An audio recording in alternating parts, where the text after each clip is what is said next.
여러분 안녕하세요. 186강입니다. 자, 며칠 늦어졌습니다. 자, 전 시간에 이제 토양용 비료 세 번째 얘기했고요. 그 토양의 유기물 사용에 대해서 말씀드렸습니다. 문제점과 어떻게 개선해야 되는지 저희 대안을 이제 하는 방법을 알려드렸는데요. 자, 오늘은 이제 미생물을 가지고 어떻게 토양을 살리는지 이제 먼저 이제 토양 표면층을 얘기하고 있죠. 오늘 이제 네 번째 얘기 그걸 진행하겠습니다. 자, 제가 이제 그 흰남노가 이제 지나가면서 이제 그 복구하는데 하루 걸렸고 저희 집에 이제 뭐 빗물이 거실에 떨어지더라고요. 그거 복구하는데 지붕 전체의 복구가 이게 보통 힘들지 않더라고요.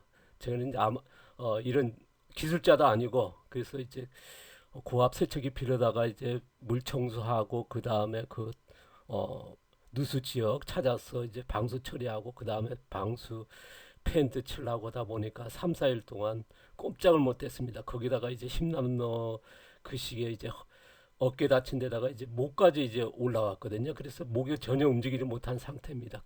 아마 최악의 몸 상태인데요.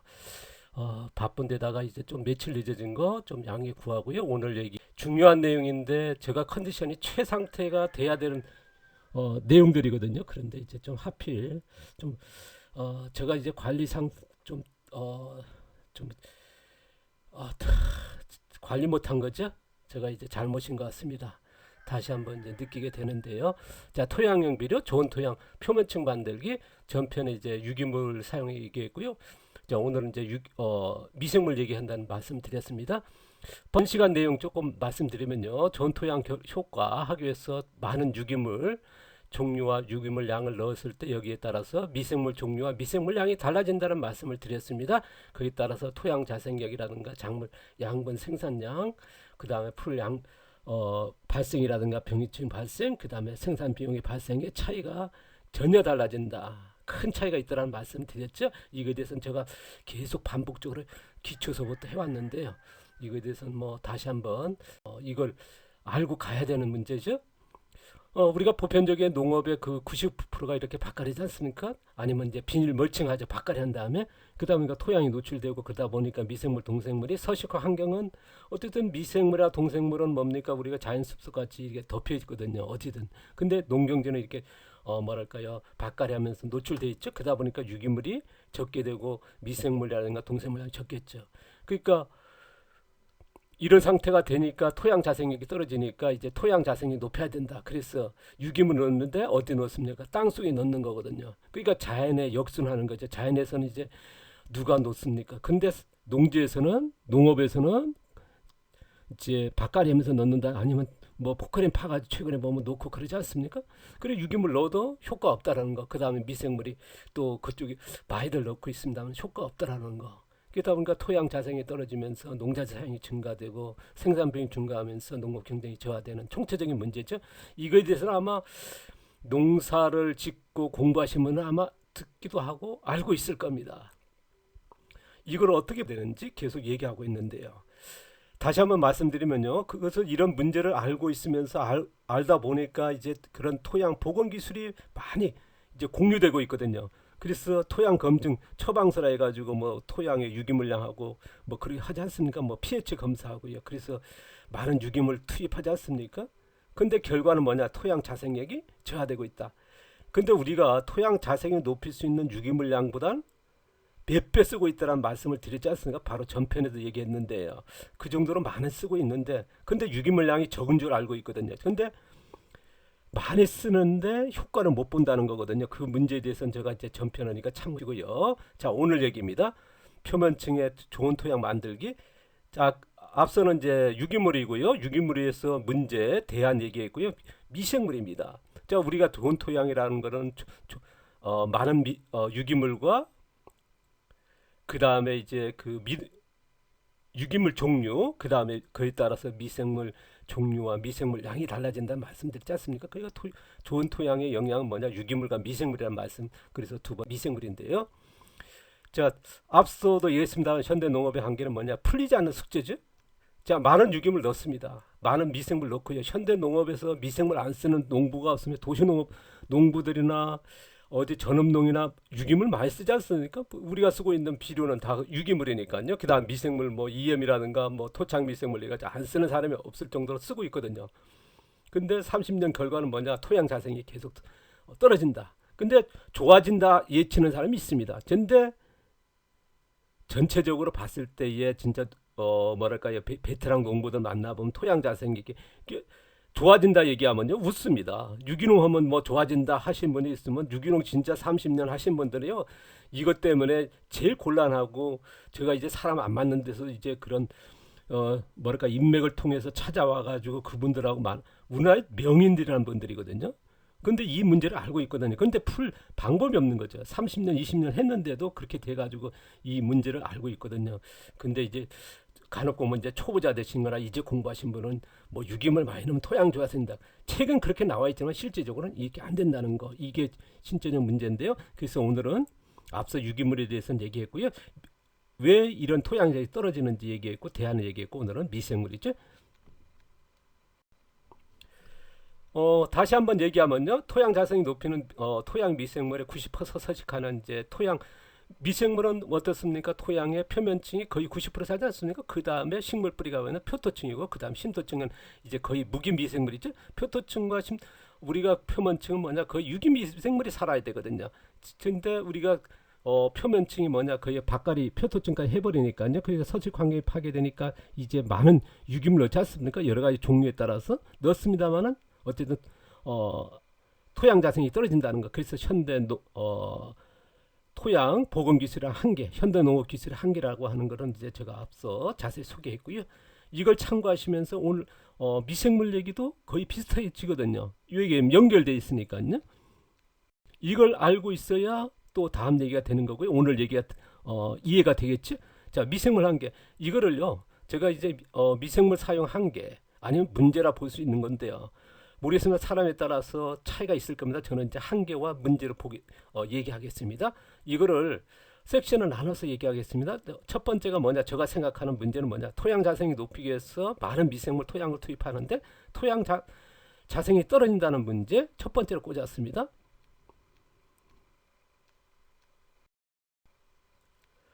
어쨌든 우리가 이렇게 미생물을 배양해서 토양 복원하기 위해서 많이 쓰지 않습니까? 그리고 또 토양 처방서에 보면 유기물을 많이 넣어주고 그 다음 미생물도 많이 그래서 기술센터 같은데 아니면 뭐 농가에서 배양해서 많이 쓰지 않습니까? 보건기술 활용해서 뭐 기본적으로 나와 있으니까요. 그래서 많은 투입합니다만 어쨌든 이런 뭐 기술센터 뭐 탱크마다 뭐 있어가지고 나누고 아니면 행정기관에 나누지 않습니까? 그 농가에서는 많이 배양하고요. 그때 결과는 뭐 저하된다는 거. 미생물을 쓰는데 왜 떨어지냐? 미생물이 많으면 토양이 좋아진다는데요. 근데 쓰는데도 떨어진다는 거거든요. 그래서 이런 것들이 첫 번째 꽂았고요. 두 번째는 뭐냐면요. 미생물이 90% 아까도 했으면 표면층이 거의 대부분이지 않습니까? 그 다음 표토층이 될 거고요. 아까 또 심토층과는 거의 무기 미생물이 될 거고요. 가령 기무라 씨 같이 이제 심토층까지 뿌리가 내린다면 거기도 유기 미생물이 들어가겠죠. 근데 대부분은 뭐냐? 그쪽에까지 토양을 못 쓰고 있거든요. 왜 표토층에 작물 뿌리가 내려가니까요. 그래서 거의 90%가 토양의 표면층, 그다음 표토층이 되겠죠. 나머지 뭐 8, 9%가 그러다 보니까 서식 환경이 없는 상태에서 노출돼 있으니까요. 바깥에 해보니까요. 그래서 토양 처방서의 농업 기술을 신뢰한다는 거. 우리가 토양 검증 받으면 이제 아니면 이제 그런 교본들이 나와 있지 않습니까? 그래서 미생물 넣어야 토양이 좋아진다. 그래서 미생물이 아까도 얘기했지만 전업농만이 아니라 도시농업도 가서 뭐 다들 쓰고 있지 않습니까? 배양한다든가 아니면 이제 뭐 구매해서 아니면 나눠주는 거 갖다가 쓰거든요. 그러니까 이렇게 신뢰할 수 있을까? 근데 이게 신뢰한다는 게 정말 저는 뭐랄까요? 좀 한계면서 문제가 아닌가 하는 보이는 건데 어쨌든 간에 이것을 우리는 인식 안 하고 있거든요. 이게 뭐냐 맞는다고 생각해서 쓰고 있으니까요. 그래서 두 번째 얘기했고요. 두 번째 문제로 생각하는 거고요. 아까 했으면 우리가 토양에 이제 표면층이가 미생물 하는데 이렇게 바깥에 하고 노출된 상태에서 미생물을 계속 쓴다는 거거든요. 그러니까 서식 환경이 없는 상태에서 미생물 쓴다는 거거든요.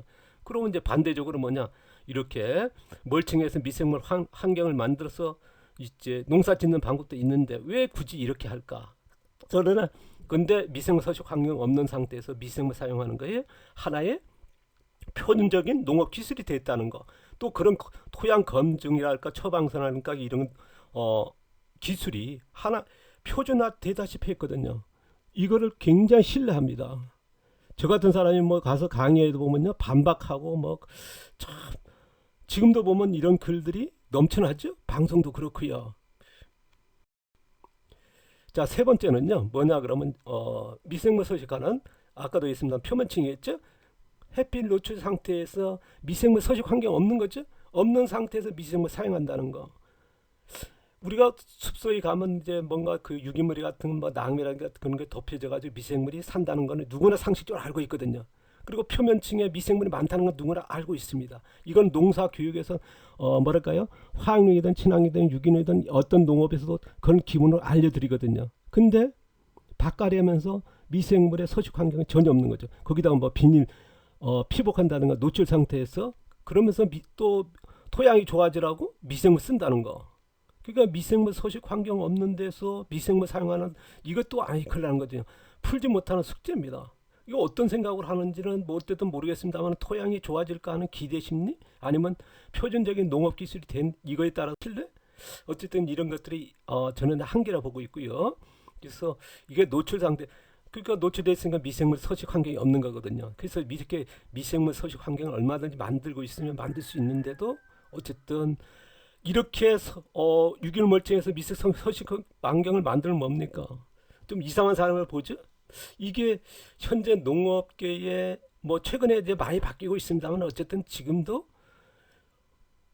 이상적으로 보죠. 제가 이제 이쪽으로 이제 몇십 년을 이제 지향하다 보니까 이제 그 현장을 많이 봤지 않습니까? 부닥쳤고요. 교육을 창업 교육하다 보니까 좀 근데 안타까운데 이게 또 아직도 이런 것들이 많더라. 지금도 보면 농업 교육이 아까 영상 교육인가 보면 농업 자료도 계속 진행형이니까요. 자, 네 번째는요. 미생 사용 문제인데요. 수백만 농지 자생하는 미생물 있지 않습니까? 그러니까 토착 미생물. 그 농지에 살고 있는 미생물과 다른 자생력 낮은 배양 종균 미생물을 사용한다는 거. 그러니까 우리가 토양에 자생하고 있는 수천 년의 뭐 토착 미생물이라는 것도 중요합니다만은 그래서 토착 미생물 채취해가지고 배양하지 않습니까? 그러면 종균이 되는 거거든요. 그러니까 자생력이 낮은 배양 종균 미생물을 사용한다는 거. 그러니까 우리가 숲속에 가면 뭡니까 자생하고 있는 미생물 있지 않습니까? 그대로 그런 식으로 이제 농사 지어도 될 수 있는 거 아닙니까? 아까 유기물 멀칭했어요. 그런데 굳이 또 하나의 교과서처럼 배양 미생물 뭐 EM이라든가 그런 토착 미생물 배양해서 이건 안에 교과서 쓰면 돼 있거든요. 이게 신뢰가 어마어마하거든요. 그래서 배양 종균 미생물 사용 이것이 네 번째로 제가 꽂았고요. 또 이거에 대해서는 이제 앞서 제가 또 자세히 몇 번에 걸쳐서 기본 교육을 했지 않습니까? 하지만은 또 꺼낼 수밖에 없는 내용인데요.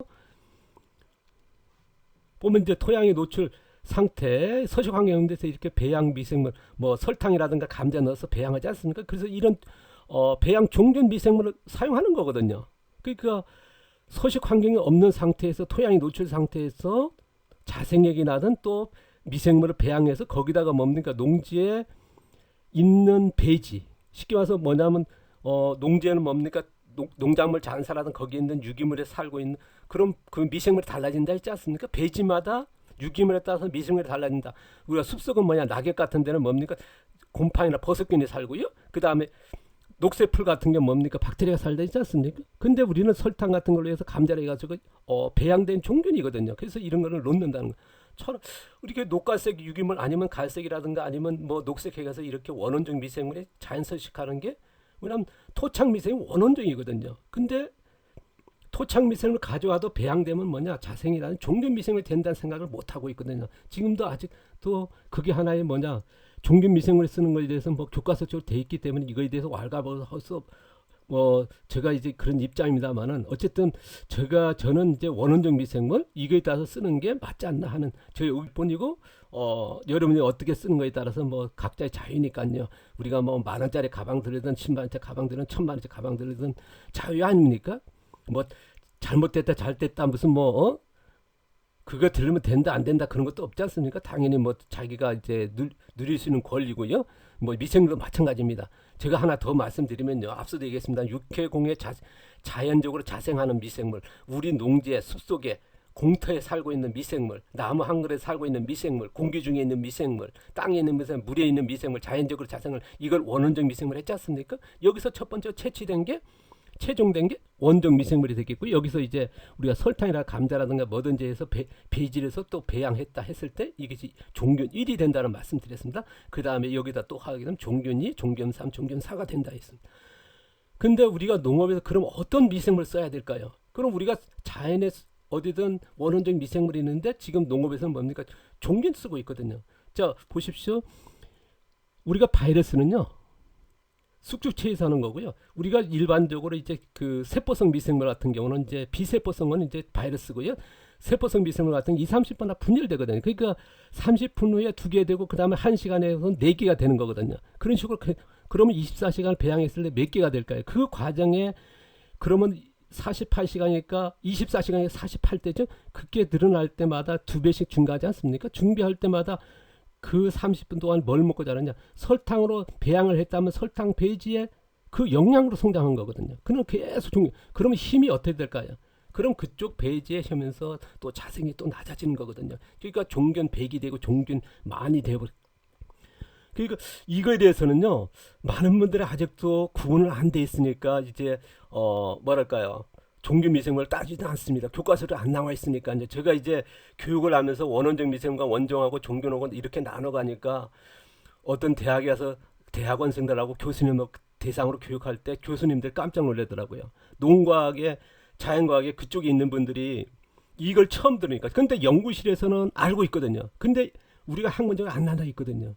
제가 이제 처음에 이제 창업교육 하면서 익혀하니까 보면 교육을 하다 보면 그 다양한 분야에 오지 않습니까? 근데 미생물을 아시는 분들이 전공하시고 심지어 대학에서 미생물을 가르치는 은퇴하신 교수님도 오셨었거든요. 근데 활용은 뭐냐?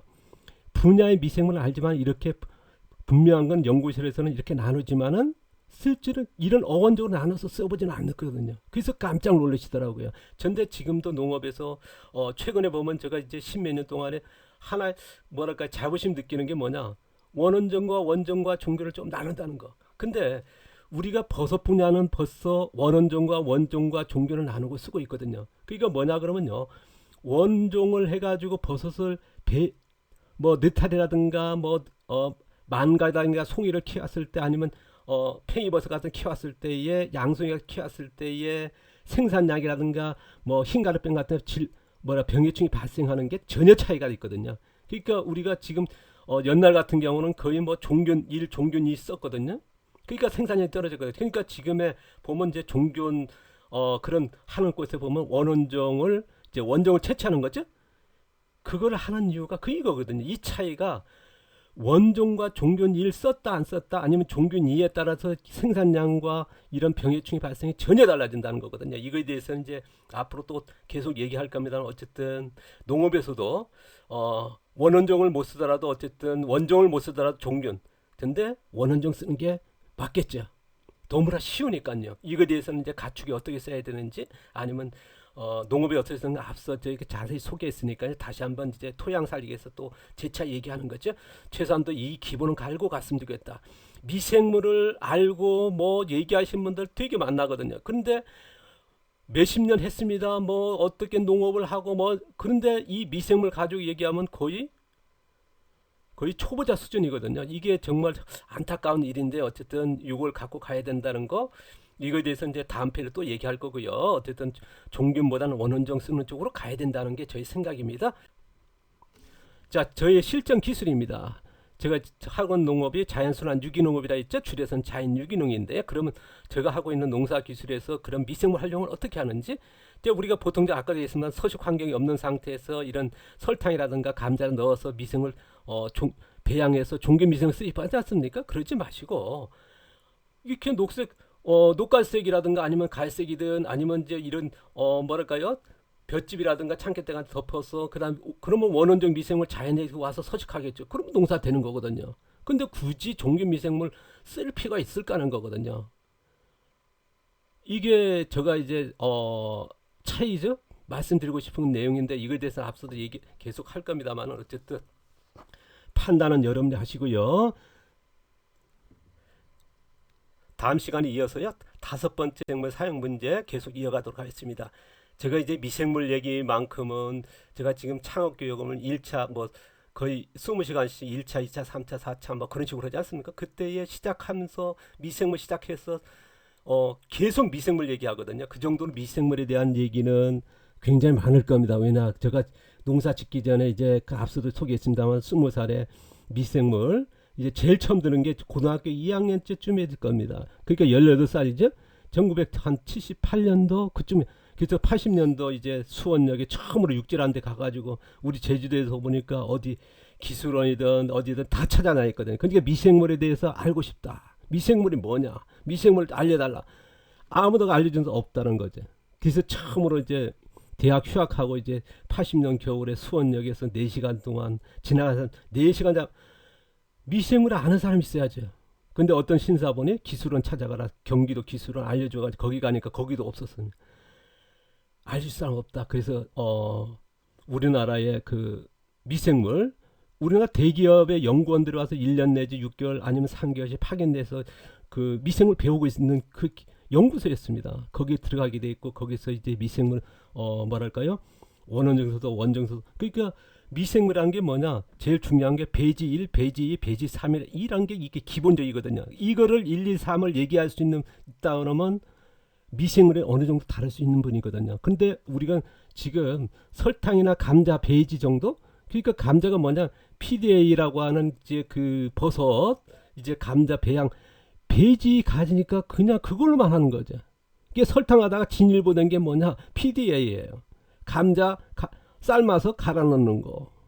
아니면 최근에 보면 뭐 키토산 해가지고 뭐 개 미생물의 껍질이 무슨 뭐 동생물에 있으니까 참 안타까운데 어쨌든 간에 미생물에 대해서는 계속 해야겠죠. 자, 다음 얘기 계속 이어가도록 하고요. 자, 며칠 늦어진 거 양해 구합니다. 또 태풍이 다행인 거는 이제 다음 태풍은 이제 뭐 중국 쪽으로 가서 다행입니다만 어쨌든 만반의 준비했었어요. 또 태풍이 올지 모르니까요. 여러분 또 추석 연휴 잘 보내시기 바랍니다. 감사합니다. 고맙습니다.